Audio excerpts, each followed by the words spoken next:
हम सदैव ऐसे लोगों के समीप रहना चाहते हैं जिनके बोल बड़े मीठे होते हैं, जिनका व्यवहार हमें अच्छा लगता है, जो दिखते अच्छे हैं, जो हमें भाते हैं। और सदैव ऐसे लोगों से दूर रहने का प्रयास करते हैं जो हमें नहीं भाते, जिनकी बातें हमें चुभती हैं, कड़वी होती हैं, जिनकी बातें हम सदैव प्रयास करते हैं इनसे दूर ही रहें, है कि नहीं?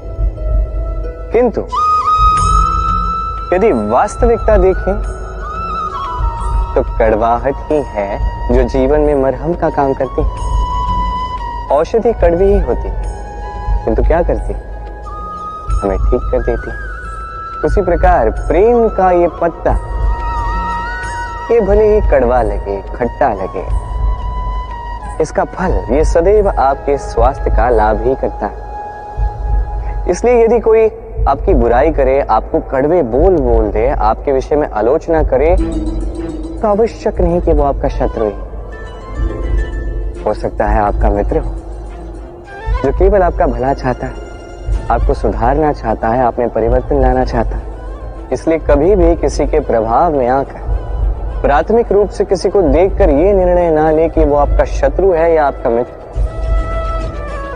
ऐसे भी शत्रु होते हैं जो गुड़ की भांति मीठी मीठी बातें करके आपको विष पिला जाते हैं, और ऐसे भी मित्र होते हैं जो नीम की भांति कड़वे होते हैं पर आपको अमृत दे जाते हैं। तो एक अंतर करना सीखना है, कौन उचित मित्र है, कौन उचित शत्रु है। ये अंतर जब आप सीख जाएंगे तब आप इस संसार के सबसे सुखी प्राणी बन जाएंगे। ये अंतर सरल नहीं किंतु आवश्यक अवश्य है। राधे राधे। शत्रुता, एक व्यक्ति दूसरे व्यक्ति से शत्रुता कर बैठता है, दो घनिष्ठ मित्र। एक समय ऐसा भी आ सकता है जब ये दोनों एक दूसरे के परम शत्रु बन जाते हैं। इसके कई सारे कारण हो सकते हैं, किंतु प्रमुख कारण है आलोचना। जी हां, यदि आप किसी के विषय में आलोचना करते हैं तो हो सकता है वो आपका शत्रु बन जाए। अब मन में एक प्रश्न आ रहा होगा कि ये कैसे संभव है? आलोचना ये तो आवश्यक है। यदि मैं अपने मित्र के बुरे कर्मों के विषय में आलोचना ही नहीं करूंगा तो वो सुधरेगा कैसे? ये सत्य है कि आलोचना आवश्यक है, किंतु उससे अधिक महत्वपूर्ण और आवश्यक है आपका ये निर्णय की ये आलोचना किस स्थान पर करनी है। यदि ये सार्वजनिक रूप से करते हैं तो ये अपमान भी बन जाता है। यदि यही एकांत में करोगे तो ये परामर्श बन जाता है। अपमान कोई स्वीकार नहीं करता, वही परामर्श सभी को अच्छा लगता है। तो यदि आप किसी के लिए कुछ अच्छा चाहते हैं, किसी को सुधारना चाहते हैं और आपको लगता है कि आलोचना आवश्यक है, तो सर्वप्रथम समय, स्थिति और स्थान पर ध्यान रखिए, अन्यथा ये आलोचना आपको बहुत महंगी पड़ सकती है। तो आइए और मेरे साथ प्रेम से कहिए राधे राधे। संसार में कई बार ऐसा होता है, हम बड़ी समस्या में होते हैं, विपदा में होते हैं, और वो लोग जो हमारे समीप होते हैं, हमारे अपने होते हैं, वो हमारा त्याग कर चले जाते हैं। हम ऐसे में दुखी हो जाते हैं, निराश हो जाते हैं, फिर स्वयं चलकर उस समस्या से बाहर आते ही हैं। अब परिस्थिति चाहे जो भी हो, वो लोग जिन्होंने ऐसे समय पे आपका त्याग किया, उनसे क्रोधित होना, उनसे रुष्ट होना, ये अनुचित है। मैं तो कहता हूं कृतज्ञ रहिए। मैं तो कहता हूं उन्हें धन्यवाद कहिए कि उन्होंने ऐसे समय पे आपका साथ छोड़ा जब आपको उनकी सबसे अधिक आवश्यकता थी। क्योंकि या तो उनको विश्वास था कि आप स्वयं इस विपदा से बाहर चलकर आएंगे, या तो उनके त्याग के कारण आपने स्वयं का प्रोत्साहन बढ़ाया, स्वयं की शक्ति बढ़ाई और स्वयं उस आग से चलकर बाहर आए। अपने बुरे समय को आपने अपना अच्छा समय बनाया। अंत में आप और शक्तिशाली हो जाते हैं और श्रेष्ठ हो जाते हैं, और यही तो आपकी विजय है, जिसका कारण है उनका साथ छोड़ना। तो उन्हें धन्यवाद कहिए और मेरे साथ प्रेम से कहें राधे राधे। क्या आपके जीवन में भी समस्याएं हैं? अवश्य ही होंगी। हर एक के जीवन में समस्याएं होती हैं। हर एक मनुष्य पूछता भी होगा कि ये समस्याएं ये है क्या और क्यों आती हैं जीवन में। आपको एक बात बता देता हूं कि ये समस्याएं वो नहीं जो आपके मार्ग को रोकती हैं, बल्कि समस्याएं तो वो होती हैं जो आपको तब दिखने लगती हैं जब आपका ध्यान आपके मार्ग से, आपके लक्ष्य से हटने लगता है। और इन समस्याओं को दूर करने का, इन्हें सुलझाने का एक ही साधन है, अपना सारा ध्यान पुनः एकाग्रित कीजिए अपने मार्ग पर, अपने लक्ष्य पर। आपका सारा ध्यान यदि केंद्रित होगा आपके लक्ष्य पर तो ये समस्याएं दूर रहेंगी। यदि ऐसा नहीं हुआ, यदि आपका ध्यान थोड़ा भी भटक गया तो ये सारी समस्याएं दिखने लगती हैं और बढ़ने भी लगती हैं। देखिए, जहां आपका निशाना है, बाण तो वही चलाना है, तो दृष्टि भी तो वही होनी चाहिए ना। तभी तो आप उस लक्ष्य को भेद पाओगे। इसलिए स्मरण रखिए, सदैव ध्यान रखिए अपने मार्ग, उसी पर आगे बढ़ते जाइए अपने लक्ष्य की ओर। जैसे जैसे आगे बढ़ते जाओगी ये समस्या स्वयं पीछे छूट जाएंगी। तो आई और मेरे साथ प्रेम से कहें राधे राधे। वैसे ही बात की जाए यदि जल की, यदि जल मैला हो तो उसे हम ग्रहण नहीं कर सकते, पी नहीं सकते।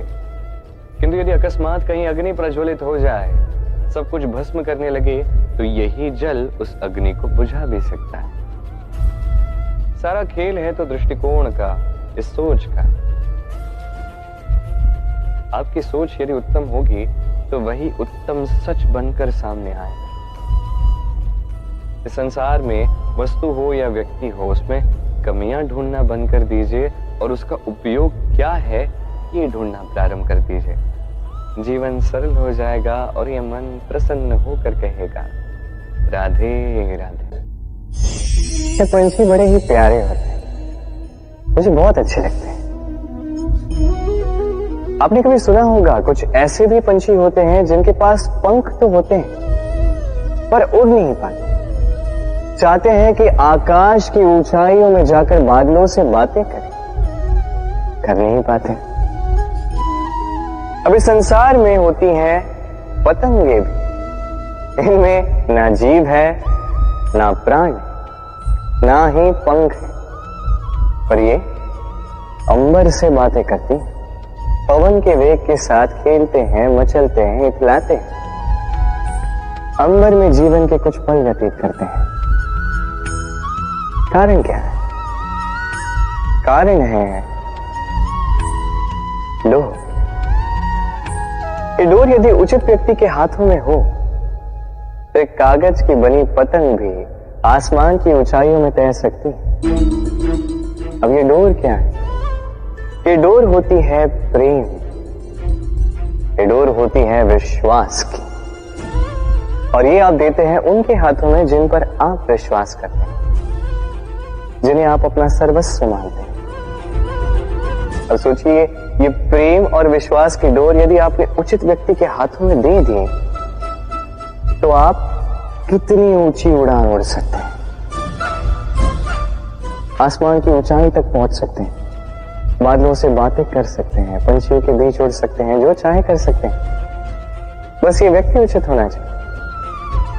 एक ऐसा व्यक्ति जिसके मन में आपके प्रति प्रेम, एक ऐसा व्यक्ति जिसके मन में स्वार्थ नहीं परमार्थ, एक ऐसा व्यक्ति जो आपके भीतर के अस्तित्व को आपके बाहर लाए, उसे निखारे। तो प्रेम कीजिए, आनंदित होते जाए और इसी आनंद के साथ कहें राधे। मनुष्य व्यक्ति का निर्माण किस प्रकार होता है?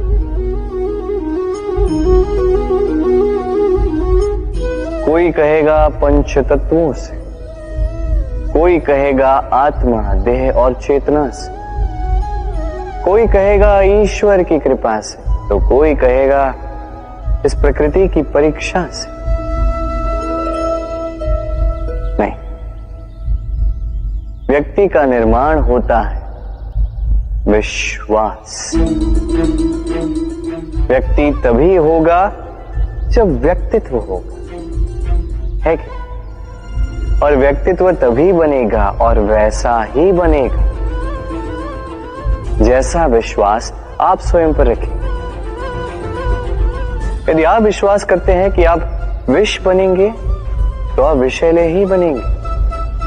यदि आप विश्वास करते हैं कि आप अमृत बनेंगे तो आप अमर ही हो जाएंगे।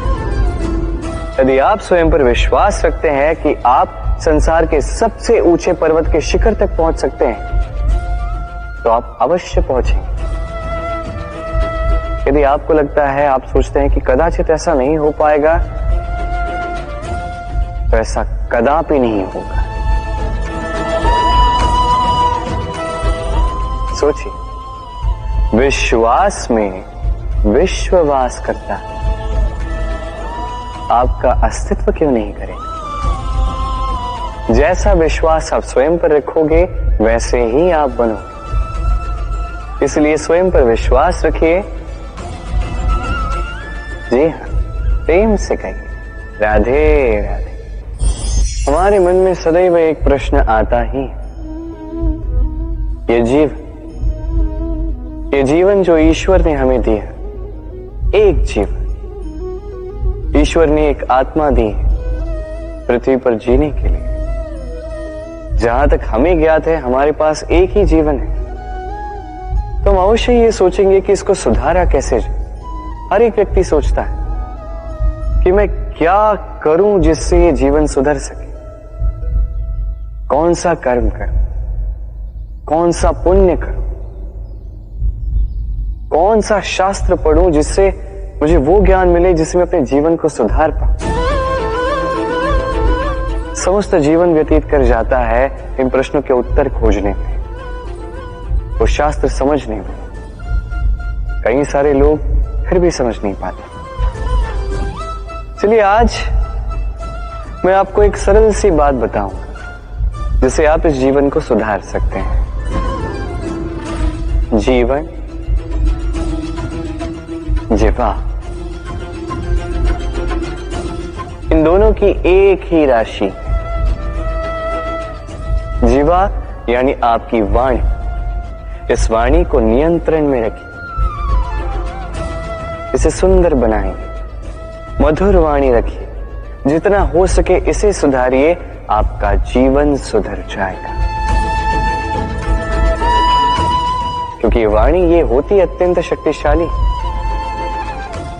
ये एक ऐसा बंधन है जो सामने वाले व्यक्ति को आपके व्यक्तित्व के साथ बांध देता है। तो इस वाणी को सुधारिए, इसे सुंदर बनाइए, आपका जीवन अपने आप ही सुंदर हो जाएगा।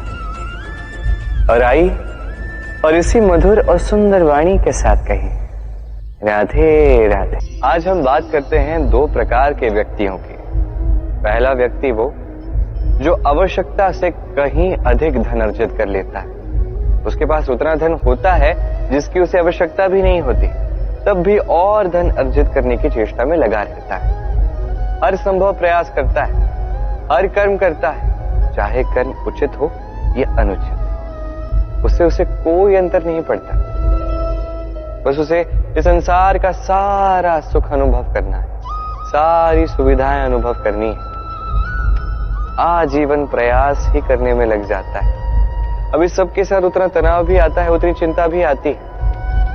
इसका सारा जीवन प्रयास करने में निकल जाता है जीवन जीने के स्थान पर। एक है दूसरा व्यक्ति जो जानता है कि उसकी आवश्यकता कितनी है और केवल उतना ही धन अर्जित करता है, उससे अधिक तनिक भी नहीं।